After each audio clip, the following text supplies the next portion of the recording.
welcome to a new episode of In Other Words with Danielle and Zara. So this is a podcast where we talk about a wide variety of different subjects, from the entertainment industry to your embarrassing stories. So in other words, we talk about all the things. So this week, the local brand that we're promoting is actually a podcast. Ooh. So I know. We have something in common. Wow. So we are both Christians, but we don't necessarily target just a Christian audience. No. So for those of you who are looking for a podcast that is more faith geared, I would definitely recommend the 167 podcast. They are a local podcast, two awesome Christian guys, Sven and Phil. So definitely check that out. Sounds good. Yep. But also listen to our podcast. Yeah, like don't trade them. So today we're getting into a topic that I feel is quite close to my heart, something I do feel very strongly about, and that is body image and all things to do with appearances. Our appearance, yes. And how we view ourselves and our bodies. So I think we can just start with talking about our personal experiences. Yeah. Growing up as a woman. And of course, men do have a lot of insecurities, but both of us are women, so we can only speak from a woman's perspective. But please let us know what it's like to be a guy with insecurities, because sometimes people think that like guys don't have insecurities, but which we know is not true. Yeah, exactly. So cool. Yeah. So I think my experience, like just with the way I view my body, I mean, as a child, you know, before I went to school and all that, I didn't really think much about the way I looked. I feel like children don't think much about the way they look, or they don't really compare themselves to other children. But what a joy. I know. But like when I distinctly remember like in grade 3, because I've always had, I feel like, bigger thighs than a lot of other people. And like not so much anymore, but I remember like in grade 3 just feeling like, oh, I'm just so big compared to these other girls. And I also did ballet at that stage, and I remember there was this one girl who was like just so skinny, and I was like, why can't I look like that? Yeah. Anyway, it's like at the age of 8 or 9, like this was already something I was thinking about. That's wild. And I mean, I would actually say that I have always had pretty good confidence when it comes to the way I look. I feel like I've understood from a young age that this is just how it is. I know that a lot of the way that I look is just because of like bone structure. But I feel like everyone still battles with those things, and especially like if you pick up weight or anything like that, which is such a reality in our lockdown times, and also just growing up, like you cannot expect to look the same way for like your whole life. Like you're gonna look different. And I feel like that is quite hard to come to terms with, especially when you're used to looking a certain way. So that's something that I've definitely dealt with. But I feel like my biggest insecurity has always just come from like my skin. And I've spoken about this like a little bit, I think, in our favorite episode. Like I've always had acne prone skin. So it literally just happens. I'll be doing like all the things you're supposed to be doing, using the products you're supposed to be using. Yeah, and you look after your skin. Yeah, and then I'll be like, oh, there we are. It's acne again. It's fine. Yeah. And like I've been on the medication, but it's just something that kind of sticks in your head, you know? And I was telling Devin, it's almost like I don't want to downplay trauma, but it's almost as if like you get like some PTSD from having acne, and then you get like some pimples and you're like, it's happening again. It's so bad. But then it's not actually that bad, and it's fine. But I think that is just like one of my biggest insecurities when it comes to my appearance. But yeah, I get it. And I think you are stunning. Just saying. Thank you. I think that's also like one thing I'm grateful I haven't actually struggled with is my skin. You got the good genes. I mean, these are from Willie. So I think for me growing up, I was, again, when you're young, like it doesn't faze you really. I think like my biggest insecurities growing up was often just, I used to think that I had the fattest legs. Really? Yes. I was like, my legs are so big, my calves like are big, and it looks ugly. And she has great calves, by the way. And then I got older, and I was like, oh, like big calves are like a good thing. Yeah. So I was like, wow. But when I was younger, I just thought I had really fat legs. Yeah. And also my hair, just because like I was like conditioned to think that like straight hair. Yeah. Oh, me too. Was like the look, and that was like the standard of beauty.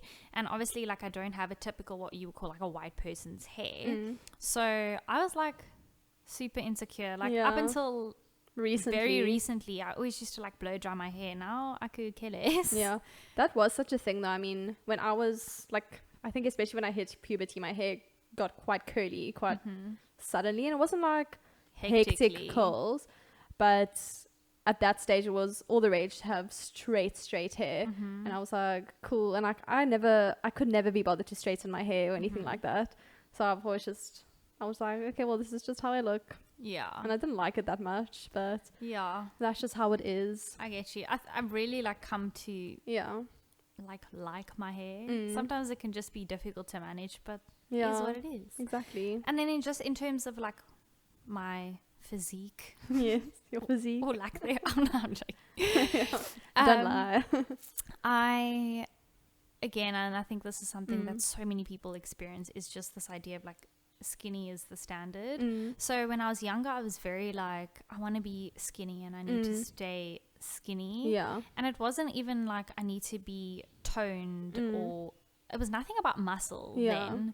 Like now, if I had to be skinnier, it would be because I want to tone, not because I want to like lose weight. But when I was younger, I was like, skinny is the way to be. Yeah. But I mean, as I've gotten older, like I feel comfortable, you know, like if I put on a few kilograms, I'll often say, I'll never walk around and say I'm fat, because I know I'm not fat.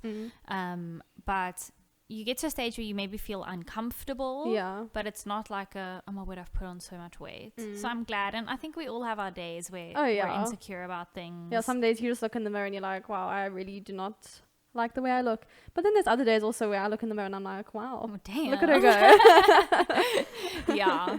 So I think you go through teenage years are the worst years for me. And then and when you're a teenager, I feel like everyone's comparing themselves to other people. And with that, like, if I just think about the role that like the entertainment industry and like the media in general has just contributed to so many people's like perception of themselves.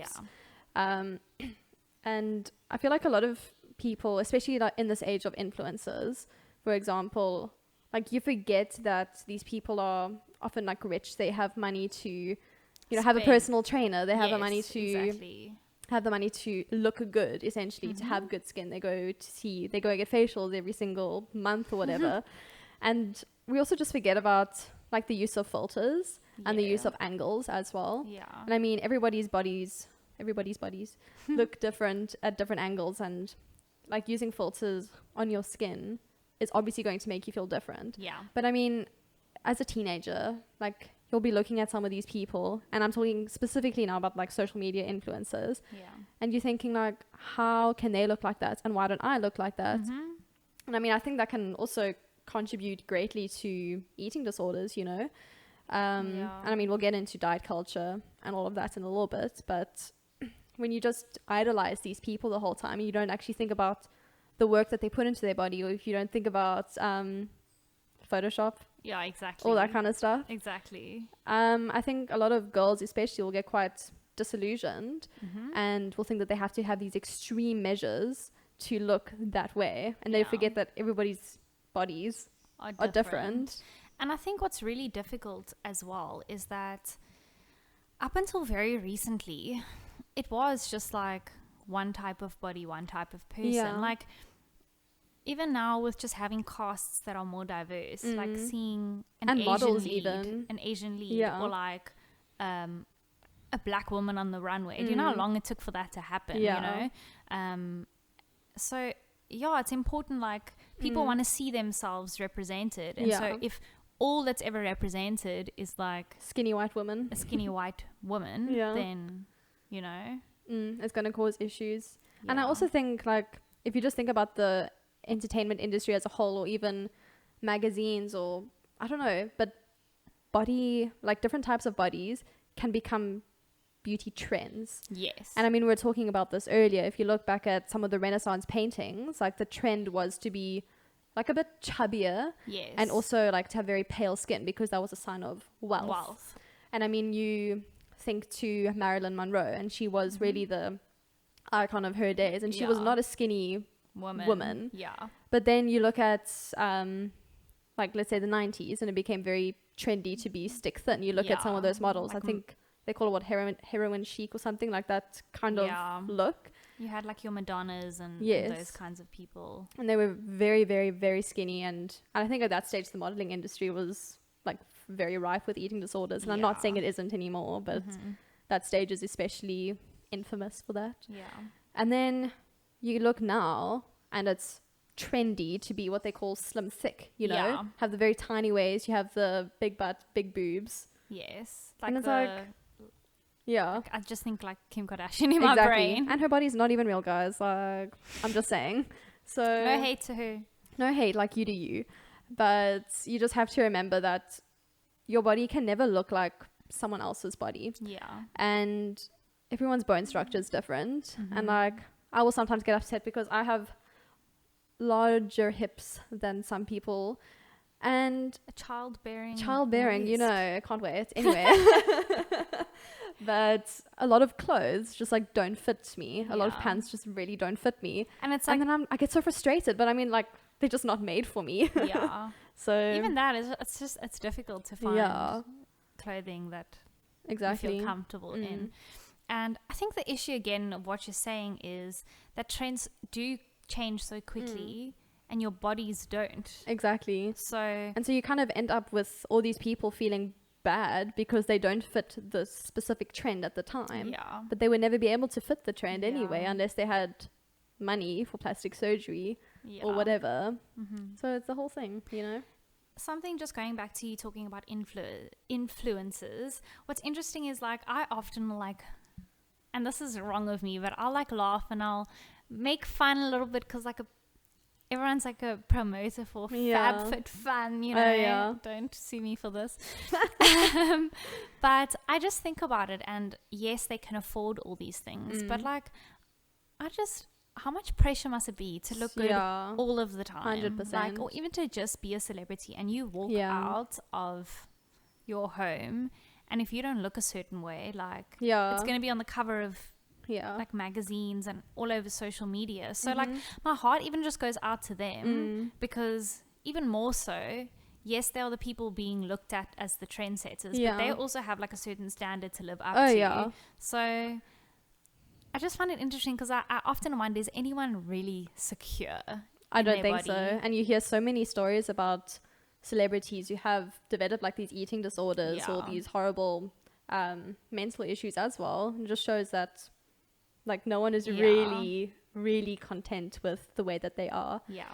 And I think another thing that I actually wanted to speak about is something that I've seen, especially with celebrities, is just how much women especially are kind of like, is it chastised, the word I'm looking for? Anyway, chastised for getting older, you know? Yes. And a lot of men, like the like gossip magazines will be, oh, look how gracefully they've aged, and they age like fine wine. But then they will take a look at a female older celebrity who's like not wearing makeup or she hasn't dyed her hair or something. It's like, oh, she's aged terribly. Yeah. And you know, if a woman has grey hair, then it's seen as a bad thing. But if a guy has grey hair, he's what, a silver fox. Yes. You know? Wow, that's so true. So it's just a weird thing. And then aging is such a natural process. Yeah, that's like one thing you really don't have much control of. Like, yes, you get the Botox and all of that, but it can only do so much before you look like a plastic doll. So like what do you do? Yeah, you know? You just have like, aging is just something that we all go through. Yes. And I think the fact that big industries don't make it more normal is a problem. And I think it does contribute to a lot of what's the word I'm looking for? Like when you feel bad about yourself.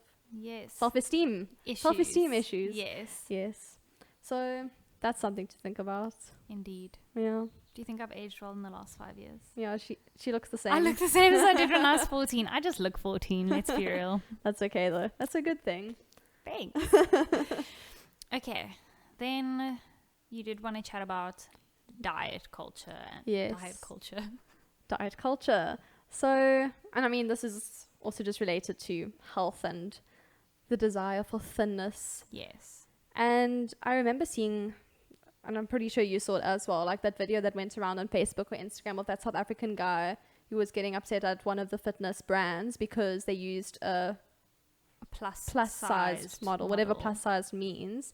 But and he got really upset about it, and he was saying, oh, they're using like obese people to promote this brand. Little does he know. Gymshark. Okay. That was just our producer giving us the facts. But the guy wasn't linked to Gymshark. But it kind of just showed me how people will judge a person on how they look. Big time. And they'll say to a person who's in a bigger body, like, oh, you're not healthy. But they don't know what they're doing. Like, they could be exercising, they could be eating super healthily. Yeah. And the thing is that you can do the same thing. Like, I can do the same thing as you. Exactly. But we will never look the same. That's the thing. Like, I have friends who are bigger than I am, and they are so much healthier than I am. Yeah. And like, it is frustrating. Do you know what I mean? Yeah. Like, I'm just naturally, like, biologically quite small. Like, my mom's small. It's just like, it's just the way it is. Yes. And so there's like, it's kind of, I'm lucky in a sense. Yeah. Just because I have this body, and it shouldn't be like that. You know what I mean? Like, it's just so dangerous, and it's like, you don't know. You really don't know what a person's doing. Yeah. Exactly. It's very frustrating. And I think, like, one of the problems with the fitness industry, and I think it is changing, which is good, but a lot of people try to kind of prescribe one diet or one type of workout to fit like everybody. But the thing is, I mean, everybody has different kinds of appetites, and different things will work for different people. And I think, especially, I don't know if you ever watched like What I Eat in a Day videos. No, but I do sometimes. I find them so boring. Well, I just like to get like inspiration. Yes. Not that I cook really, but anyway, it's for later. Yes, the future. You just moved out. Exactly. So perfect opportunity. But I think often what happens when you kind of prescribe these diets will show, oh, this is what this famous person is eating right now. Then other people think, oh, I must eat like that so that I can get to that. And I think that can be quite a big causal factor of eating disorders, you know? Yeah. And it's funny because has always been this trend of like, there was the Tim Noakes diet. Oh, yeah. And then there was, now I think we're just moving out of the keto diet. Keto, and there's intermittent fasting, and there's that, and there's that, and there's that. And it becomes like this huge trend. But I know people who were on the no carb diet and like, it didn't go down well for them. And I just think of myself, like, I would probably go into a very dark place if I couldn't have pasta at least once a week. Even me. And I think what a lot of people forget about those kinds of diets, or especially diets where they focus on restriction, is that they are not sustainable at all. The human body needs food. Exactly. And it needs a variety of different foods. It needs, and I'm not a nutritionist here, this is just my brain. So call me out if I'm saying complete nonsense, but when it comes to living a healthy, fulfilled life, you need a lot of different types of food, and people can have very exciting results on a low carb diet, but then you can only be on that diet for like that much time. Yes. A short amount of time. Every time she always uses her fingers, and if you're not listening on YouTube, then you won't be able to see it. But anyway, and then it all comes down to like, not self-control, but it comes down to just eating a well-rounded diet and all that kind of stuff. Exercising, that's what it's all about. It's not about eating less, you know? Yes, so 100%. Yeah. And it's just, like you said, everyone is different. And so it'd just be so much more helpful if people were able to just have some sort of resource where it could be like, this is what's going to fit me best. Yeah. So it is difficult. It is difficult. And then also, actually, now that you were bringing up the gym, it just made me think, I think this is actually something that guys would probably struggle with a little bit more than girls. My thing with like gyms is I'm just really self-conscious when I exercise. But with guys, we're going through a current trend where like fitness is like the way to be, and you gotta have like, and fitness is good. Yes. And it's like, you gotta have this muscle, and you gotta have like a six-pack kind of thing. And it's just like a little bit like unrealistic to an extent. It's because very difficult to maintain. And it takes so much of your time. Like if you really want to work at it, it has to be like a hobby. It has to be something that you... It has to be a whole lifestyle, really. Yeah. And it's like, yes, that's awesome, but I don't necessarily think that has to be the thing that everyone does. Yeah. And especially with exercise, like there are different forms of exercise. Like I feel like it's very dangerous to tell someone that like bulking is what you need to do. So now make sure you're at the gym and you're lifting all the time. And a friend of mine said to me the other day, it's like once you start bragging about it on social media, it becomes about so much more than looking good for yourself. Then it's like everyone's eyes are on me now, and I have to look a certain way. And so even there, like just the pressure, for your own like sanity, just be careful what you post. Even like if you're going to post about all the healthy things you're doing, just remember that now there are other people like looking at you that way. And it's like, and the thing is as well, I mean, like we mentioned a bit earlier, like you go through different cycles in your life. So there are going to be times where you can't go to the gym for 2 hours or 3 hours or however many hours a day. What if it's COVID and the gyms are closed? Exactly. And there's going to be times maybe like where you're just not in a mental position to be eating like that all the time or whatever. And I think another thing that I feel quite strongly about in the fitness industry, you know, I've gotten into like YouTube workouts recently, and I really enjoy them. I know if you want to get any advice, just hit me up. I follow a lot of people that I really enjoy. And what I've realized is they will use a lot of these kinds of words.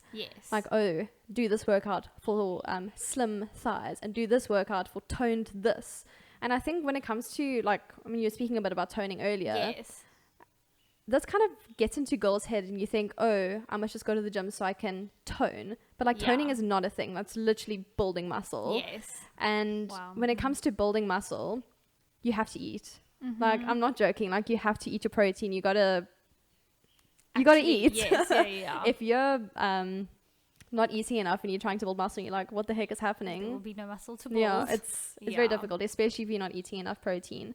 So just remember that, and don't get fooled by YouTube workouts and you think, oh, if I do this workout 2 weeks in a row, then I will get abs. That's just not the way it works, and it's not attainable. And I think eventually you will feel bad about yourself because you'll be comparing yourself to these professional people who work out every single day of their lives.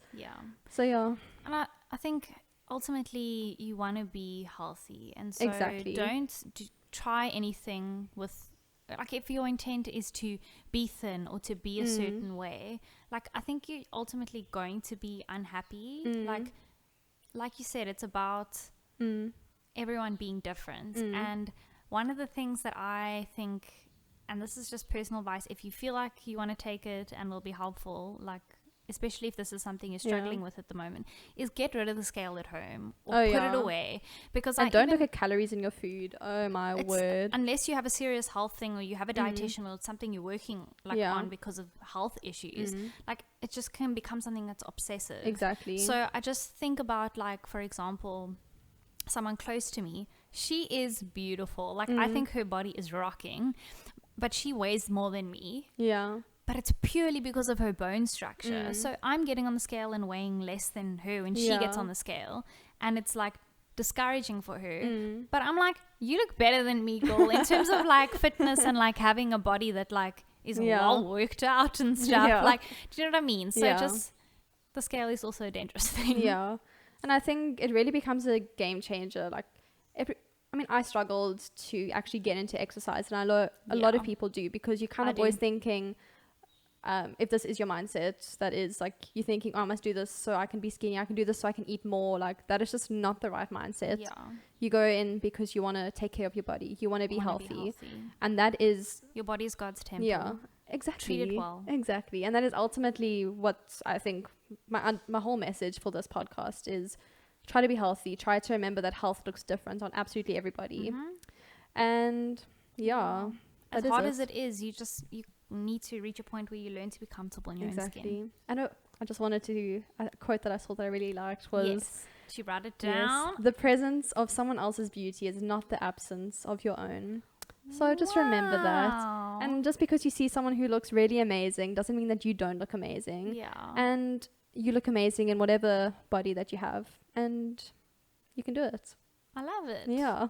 Okay. So what are we moving on to next? I know you wanted to talk about plastic surgery, all that. So we actually had someone contact us and say, can we speak about these things? And so we just thought, we're doing an episode on body image. We might as well talk about all aspects of appearance.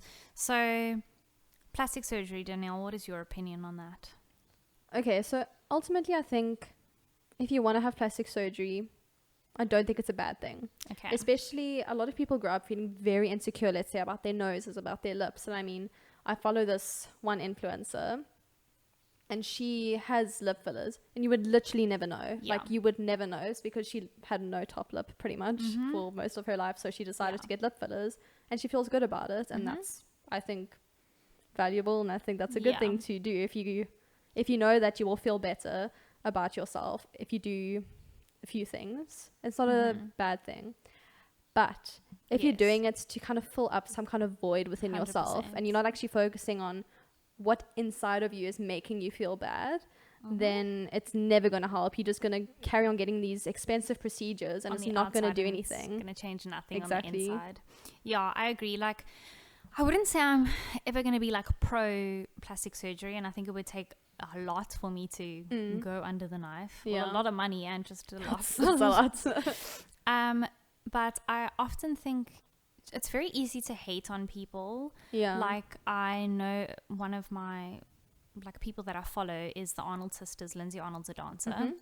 And her and her sisters from time to time get lip fills. And a lot of people have criticized them. And to me, they look beautiful without it. But if that's something that they do to enhance their beauty, their version of beauty, then don't shame them because of that, you know? And I think, again, it needs to be something that you're doing for you. Like, I just think about it. I'm like, there are some women, and I'm not even kidding because I've heard of this, like getting breast implants because the male sees like a certain size breast to be the most attractive. So like, I mean, like, don't let other people influence the way that you want to treat your body. And like, I actually personally know people who've had like breast reductions because it's genuinely like straining on their back because that's something that's not spoken about enough. How they were born. And it's like, how can I criticize them for that? Like, they've felt more comfortable. Ultimately though, I will always say, like, God has given you the body and like you are exactly the way he's created you to be, and you don't ever have to feel the need to do these things. But like, I just think we need to be more sensitive and not shame people. At the same time, like, you see people that have just like got so obsessed with plastic surgery that it's like, it becomes their whole life. And that I would never ever advocate for. No, me neither. And I think when it comes to shaming people, and I think this can be applied to makeup as well. I mean, that's something that I this is quite a big thing. I mean, I'll start talking about it now. It's just that a lot of people will shame girls if they decide that they want to wear a lot of makeup. And I think another thing is that girls who don't wear makeup sometimes feel superior to girls who do wear makeup because it's like, oh, well, I'm not trying to hide anything and I do this and natural beauty or whatever. But I think, I mean, firstly, makeup is a beautiful art form. Some people thoroughly enjoy putting on makeup. It's amazing. I do not have the patience or the creativity or the energy. Me neither. But some people look so good. Yeah, and I love watching makeup tutorials, and I won't ever do it because like I'm so lazy and I don't have a steady hand. But I'm like, wow, amazing. And I mean, other people just do have insecurities, and I think like if you look at acne scars, for example, or if you have discoloration on your face, sometimes just foundation will help you feel better.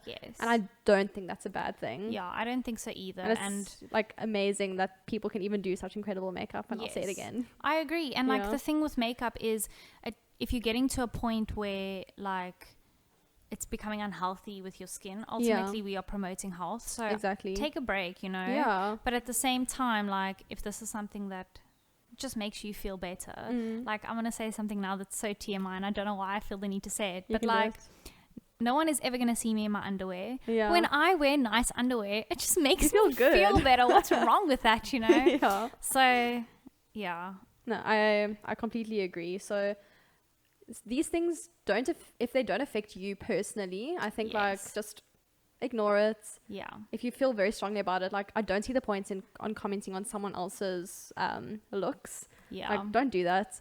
And there's a rule. It's like if someone can't change their appearance within the next 5 minutes or something, then rather don't say anything about it. Yeah. Yeah, because like when someone points out, oh, you look like this and you look like that, it's just that's not helping anyone, and it's just creating insecurities. So don't do that. And yeah. Then another thing, after plastic surgery that we got asked about, tattoos, piercings. Okay, so I have a tattoo right now, and we both have piercings. You have like 4 earrings in right now. So clearly we are full. Yes. A lot of Christians will like to say that tattoos are sinful. Yes. But it's actually an old way of thinking as well, because I know non-Christian people that are a little bit older that have just said like, no, you can't get tattoos, and that's so taboo. Yeah. And I mean the verse you found it was what, Leviticus 19 verse 28. It speaks about how do not like make markings or cuts or don't tattoo your body. Yeah. We have to go down to context. Sorry. First of all, that wasn't a moral law that carried over to the New Testament. Won't go too much into that. But it was hit her up if you want to discuss about that. Yes, please do. But it was also saying do not make these markings for the dead. And at the time, like the cults were so different like groups. The satanic groups, or the groups that were making like child sacrifices, they often did these markings on their body to associate themselves with these groups. And so God was ultimately telling your people, like, be holy as I'm holy, set yourself apart from these groups, so that you're not portraying this image of like, I worship the devil kind of thing. Whereas now, like, if I walk outside and I see someone with a tattoo, my immediate thought isn't like, oh, they worship Satan. You know what I mean? So it's all about like taking those things into consideration. Yeah. And for me, again, like tattoos and piercings are exactly the same. It's like, what is the reason you're doing it? Like, if you're just getting tattoos all over your body for fun that you're going to regret a day later, probably don't do that. If you're doing it to like express yourself, go ahead, my dudes. Exactly. Like my tattoo says fortitude, and it's my favorite word. And there are a lot of days where I just like feel, you just feel like giving up, or you just don't feel good. Like it's a very important reminder for me. And like I'm glad I have it. Yeah. And I think one thing I do want to say, just when it comes to piercings and tattoos, those things are addictive. Yes. And I know so many people, and I mean, I would love to get more piercings, and I probably will, just in my ear, nothing too serious. Yes. But people will get tattoos and it's like, oh, I just can't wait to get another one. Yes. And that's just something that you do need to be careful for. 100%. Like, don't make that an idol in your life. 100%. So watch out. I agree. But they're not a bad thing by themselves. No, I like my tattoo. And I I like don't your think I tattoo want too. anymore. Yeah. I honestly don't think I will ever get, just because... No, you will, Danielle. I'll force you Fine. to. Do it for me. Give in to peer pressure. There's literally nothing that I want. So you don't even want, like, in other words, tattooed on your face. Maybe. That sounds like a good idea. I'll get a tattoo of Devon's pretty face. Will you really? Yeah. So, is there anything else with physical appearance that you particularly wanted to talk about? Basically, please don't body shame. No, please don't. Also, side note, talked about in the beginning, everyone has different hair texture, okay? Yes, my dudes. Do not criticize people's hair textures. No. And don't try to act like this specific type of shampoo will work on everyone's hair. I wish, doesn't. but no. And that goes with everything. Everyone is different. You look great. However you are. You do look great. So listen to me. There was one thing I wanted to ask you before we end off. Okay. This is like going to open a whole new can. Oh, no. So, Lizzo, yes, I love her. Singer. Okay. Yes, Juice and all the... Yes. Yes, feeling good as hell. Well, they're going to be great. Yes. Yeah. So, she is quite big. Yes. And she's often like very much embraced this image. And she's like, she's a lot bigger than everyone else that you would see, and like she owns it. And someone actually criticized her and said, like, you're promoting obesity. What are your thoughts about embracing your body? And then also the reality is, and I'm not trying to shame anyone, the reality is you can be overweight and it can be very bad for your health. Yes. So is being too skinny can be very bad for your health. Yeah. So what are your thoughts on something like that? Okay, so I said this a bit earlier, but once again, you don't know someone's lifestyle just from the way that they look.